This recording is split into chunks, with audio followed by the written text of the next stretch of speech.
Dear colleagues, good day. My name is Maxim Shcherbakov, and it's a joy to present my contemplations at this phenomenal conference.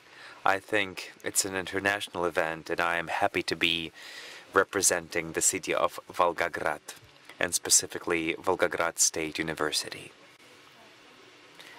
In my presentation, I would like to highlight a few ideas regarding mostly theoretical developments, but also the experience that we have gained as a result of implementations of systems that include AI components. To go into more detail, of course, we implemented ML. Speaking about the AI concept,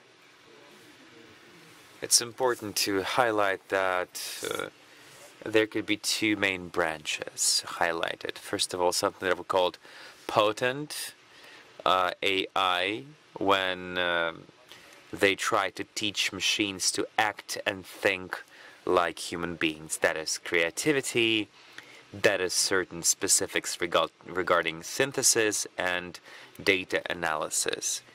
And that's based on general notions of how human brain works and how humans interact. But there's another branch that could be called specialized AI, when AI is geared up to solve specific tasks, to execute specific tasks. It's well understood that today there are different ways to collect data, and solutions like this could be implemented in a quite decent time frame and at a decent cost.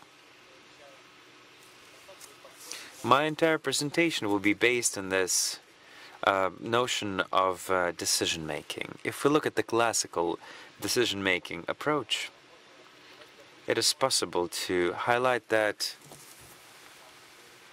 the data that is at hand is being analyzed, and there are two classical approaches to the development of decision-making systems based on data. They're called expert systems and formal representation of the data, and what they call today case-based reasoning. And another thing is the enrichment of these technologies with the information that we are getting from different data sources. So as a result, at the crossroads of these concepts, there are different solutions that are naturally cyber-physiological systems that adapt to situations, and they require human participation. As for the proactive systems, what are proactive systems? Speaking about this sort of systems, there's a certain duality.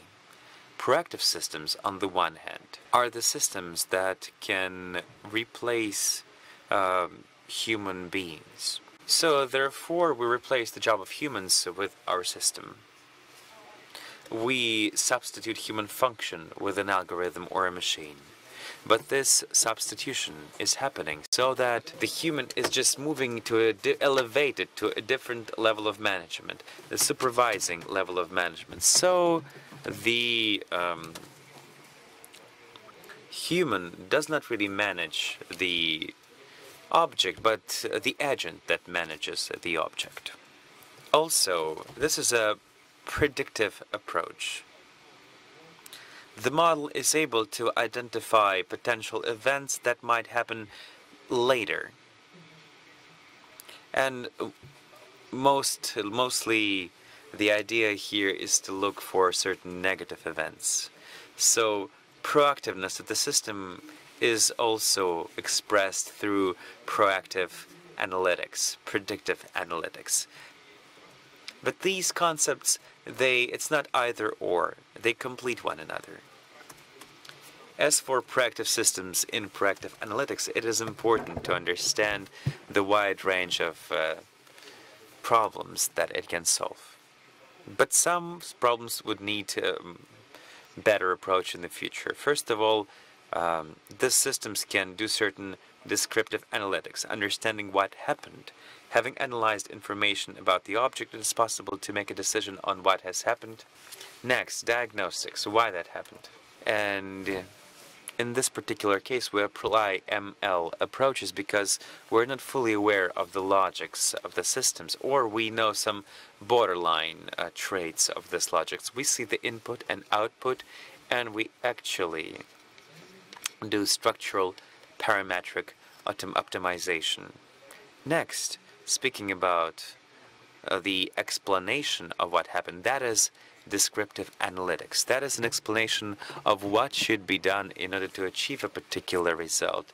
It's important to understand here that for predictive analytics, we use ML-based approaches, narrowing it down to classical tasks for regression and classification. But prescriptive analytics opens the entire new range of tasks, such as explanatory AI.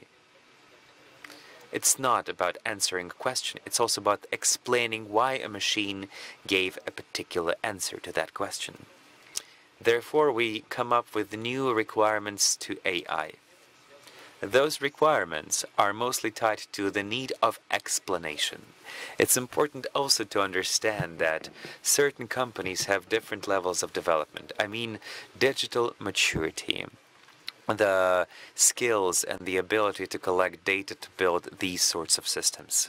It's important to understand that without a particular efficient systems of data collection and data quality verification, and also a vision and understanding why the systems are needed to develop business, it's pretty much pointless to implement systems of the kind. The last year has been quite exciting for us. We implemented a few significant projects regarding AI implementation. As a matter of fact, all of these systems are quite different, and they were implemented in companies of different degree of digital maturity, which helped us to make quite a few insightful conclusions. I'm happy to share them with you. The first notion is based on the situation when we have a certain subject field, certain object in the field, and we have the data collection system about that object, and we consider that object as an asset, and we can collect data about it, and we need to analyze it in the data field. This is something that delivers value to the company. Having analyzed the object at the production stage, at the use stage, there's always some ambiguity about how the object was created. More often than not, we are missing the notions of understanding the internal components of the object. And only the producer can provide us with the corresponding answers. So issues regarding asset management and intellectual decision-making systems, of course, must be imbued at the design stage. Having analyzed existing systems, we need to come up with a set of requirements to the new production objects, production units, so that the new approaches to production would be more descriptive. It's important to come up with a range of IT maintenance. This leads to the situation when, in the large companies, there is the entire zoo of maintenance systems, and the issue of information exchange between them is literally critical, because transactional costs to transition information between those maintenance systems are sometimes over the rooftop.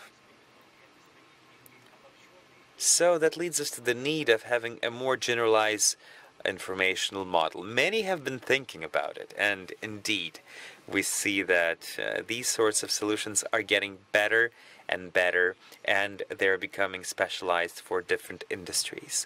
The experience of software developers, as a matter of fact, helps us to integrate the solutions that have been used in IT, but in those branches that are really far from traditional IT. As for formalizations and representations of objects and connections between them, we can easily find here the approaches that are quite common for IT development and informational systems development. Unified data model and the structure of data is based. What I mean to say is that the fundamental requirement of the new systems that we develop is that the system of data is initially structured, which can become a very fruitful basis for informational exchange and lower transaction costs for information exchange between different systems. This, by the way, also decreases the risks when we prepare data for model training, for training a sample, for cross-validation sample, etc. We also understand that when the new data is added into the system, it is important to reconsider the procedure of retuning of the model, and if we have less time, if we waste less time on data preparation, we can actually win much more time on the actual training of the model. A few words about standard approaches. We have raw data. Next, we do preliminary processing of that data.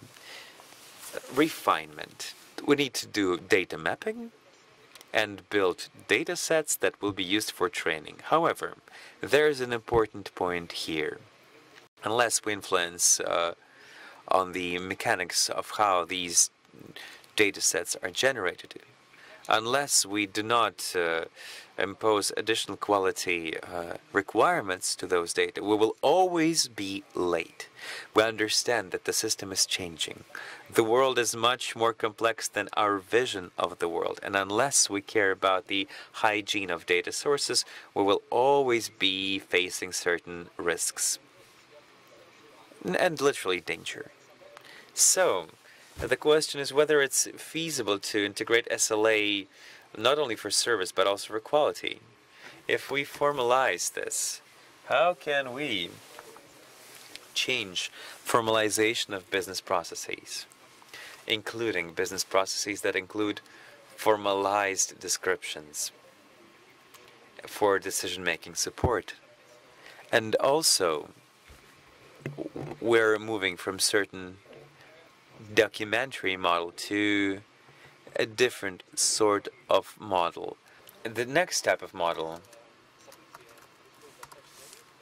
is when you work with a certain model when event is happening rarely, or the data sample was sort of unbalanced. Question is whether synthetic data can help us to deal with this sort of model. Would it be possible to draw in some gaps in the sample with the generic data?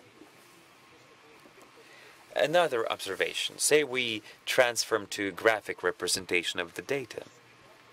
In this case, synthetic data help to build a full picture, the actual full picture, so that it will be possible to actually define on which stage we are in our way in getting the the target version of the system. There have been a few breakthroughs in data augmentation specifically for visualization, but there are big issues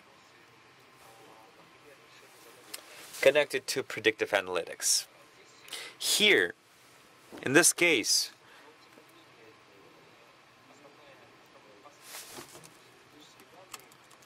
the main intent is that synthetic data helps us to take a look at the target model which we are seeking for.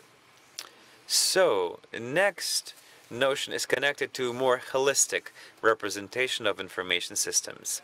Here's the point. You cannot be a little independent. One cannot be a little independent. Building a platform for critical processes in energy supply, for example, in terms of security, If in terms of security the system is dependent on third parties' decisions, that of course raises quite a few questions. How will this thing evolutionize? Will there be risks that the entire solution that we deployed, and this is a multi-component, multi-service deployment, so will this thing at a certain given point of time will stop working because some third party made some different decision, and everything that we had in terms of data analytics will be lost just because we cut off the question on data collection? Therefore, if we speak about a platform-based solution, specifically for critical industries, that platform-based solution must include the components that are not dependent on external third parties that can have some special interest. Indeed, the situation is becoming critical, specifically when we go to certain industrial solutions, or when there are geopolitical risks, or changes connected to sudden pandemic. Next notion, completely not technical, more related to the fact that before arranging some wide-scale IT development, it is important to rethink the format of the system. So, the logics that we have as a classical approach, client, developer with a set of approaches and mechanics of interaction between the client and the subcontractor. So this scheme, this modus has few disadvantages. And that is a reference to an interesting TV show in terms of how it's organized. It's an MTV show called Pimp My Ride. We have the experts sitting at the table, and they have been kind of sketching up how they're going to pimp somebody's car. I mean, fully upgrade somebody's old and rusty car. And I'd like to here mention the person who I call the mentate. Somebody who's asking the question, pivoting the discussion, and cutting off the unneeded things, while pivoting again the discussion into the kind of a right approach to thinking. So this, and there's also a pacemaker. The pacemaker who sets the tempo of the conversation, because we'll understand that if we want to execute the project gradually, and if there is a need to distribute resources gradually over the period of execution, not to mention how everything gets close to the deadline, I mean, you don't have to spend sleepless nights to cover up sudden mishaps. Another image is dancing in a circle, and there's constant change partners. And there's this constant moment of choosing partner and switching the partner. On the one hand, it's kind of a looking for your spouse process, but also the information exchange. So it would be cool to create a system when every element of the system is able to share information and absorb information, and be trained based on that information.